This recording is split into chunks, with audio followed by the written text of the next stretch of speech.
क्या आप जानते हैं कि भगवान आपको दुख कब देते हैं? इस दुख का एहसास कब होता है? अक्सर लोग भगवान से ही यह शिकायत करते मिल जाते हैं कि उन्होंने भगवान की बहुत पूजा की लेकिन फिर भी भगवान उन्हें दुख ही दे रहे। जो भी ऐसी शिकायत करते हैं वो ये नहीं समझ पाते कि भगवान उन्हें दुख क्यों दे रहे हैं। तो चलिए समझते हैं कि भगवान आपको कब दुख देते हैं और इस दुख का एहसास आपको कब और कैसे होता है। क्या कभी आपने सोचा है कि वो आपको दुख कब देते हैं? आपको इन पाप कर्मों के प्रति सचेत करने के लिए भगवान दुख देते हैं।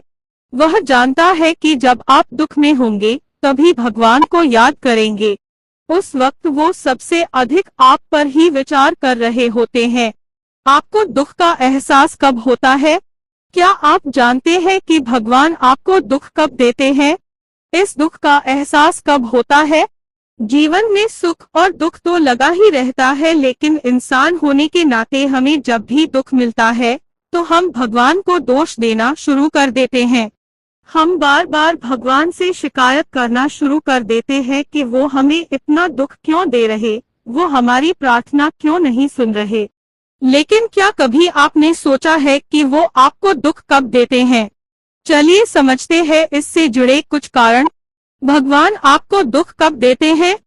ईश्वर आपको दर्द, दुख और पीड़ा तभी देते हैं जब उन्हें आपको आपके पाप के प्रति जागरूक करना होता है।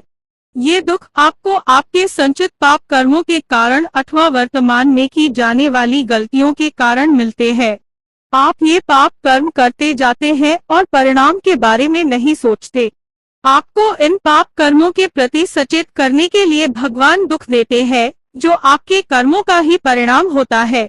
भगवान आपको दुख और पीड़ा इसलिए भी देता है ताकि आप अपने जीवन के प्रति नजरिया बदलें, दूसरों से अच्छे कार्यों के लिए प्रेरित हों। भगवान द्वारा दुख देने का तीसरा कारण यह है कि वह आपको अपने करीब रखना चाहता है। वह जानता है कि जब आप दुख में होंगे तभी भगवान को याद करेंगे। भगवान के जरिए उस दुख से निकलने का मार्ग सोचेंगे। ईश्वर अपने साथ के जरिए आपको सहन शक्ति देता है, लेकिन उनकी कोशिश यही होती है कि वह सन्मार्ग पर चलें।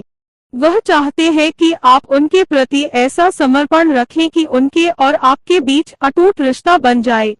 ईश्वर की संगति में किसी की दुर्गति नहीं होती, क्योंकि आप ईश्वर की भक्ति में इतने लीन रहते हैं कि अपने कर्मों और भावों को पवित्र करते रहते हैं। इसलिए जब भी भगवान आपको दुख दे तो कभी ये न सोचें कि वो आपको परेशान करने, दर्द देने या आप पर रहम न करने के लिए ऐसा कर रहे।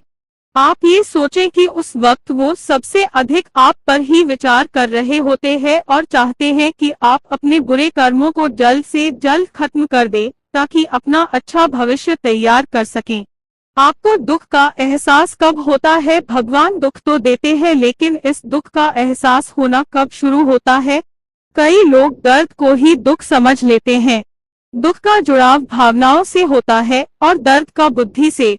जब आपकी भावनाएं आहत होने लगती है तो आपको दुख होने लगता है। भावनाएं हमेशा मन, देखना, सुनना और आत्मा के साथ जुड़ा होता है और इन्हीं माध्यमों से आहत होता है। इसलिए जब आत्मा पर चोट लगती है तो दुख का एहसास होता है और आत्मा के जरिए उस परमात्मा की याद आती है। मनुष्य की कामनाएं उसके कर्मों को प्रभावित करती है। मनुष्य के ये कर्म उसकी 5 इंद्रियों से जुड़ी होती हैं। जब इन 5 इंद्रियों की इच्छाएं पूर्ण नहीं होती है तो दुख की उत्पत्ति होती है। दुखों पर नियंत्रण करने के लिए अपनी इच्छाओं का दमन करना सीख लेने से या अपने कर्मों को सुधार लेने से दुख का एहसास कम हो जाता है।